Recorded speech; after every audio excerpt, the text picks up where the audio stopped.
सिन्नरकर Vinayak veg and non veg आता नाशिककरांच्या सेवेत। सिन्नरमध्ये आपल्या चविष्ट जेवणासाठी प्रसिद्ध असलेले सिन्नरकर विनायक व्हेज आणि नॉन व्हेज हॉटेल आता नाशिकमध्येही सुरू झालंय। पाईपलाईन रोडवर सुरू झालेल्या या हॉटेलला नाशिककरांकडून उत्स्फूर्त प्रतिसाद मिळत असून दररोज मोठ्या संख्येने ग्राहक येथे जेवणाचा आस्वाद घेत आहेत। या हॉटेलचे संचालक नवनाथ वरंदळ आणि संचालिका सरला नवनाथ वरंदळ आहेत। विशेष म्हणजे संचालिका स्वतःच्या हाताने तयार केलेले मसाले आणि घरगुती पद्धतीने बनवलेले पदार्थ हे या हॉटेलचे खास वैशिष्ट्य आहे। व्हेज असो व नॉन व्हेज सर्व प्रकारचे पदार्थ त्या स्वतःच्या हाताने बनवतात, म्हणूनच या हॉटेलची चव अगदी घरगुती आणि अप्रतिम लागते।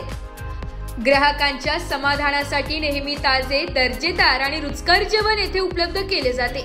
त्यामुळे या हॉटेलच्या अस्सल चवीचा अनुभव घेण्यासाठी केवळ नाशिकच नव्हे तर मुंबईसह दूरवरूनही ग्राहक येथे येत असतात। नुकतेच काही ग्राहक खास मुंबईवरून केवळ या हॉटेलमधील जेवणाचा आस्वाद घेण्यासाठी नाशिकमध्ये आले होते।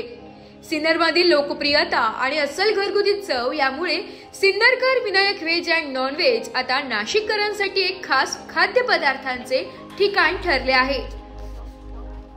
ब्युरो रिपोर्ट, नाशिक लोकशाही न्यूज, नाशिक।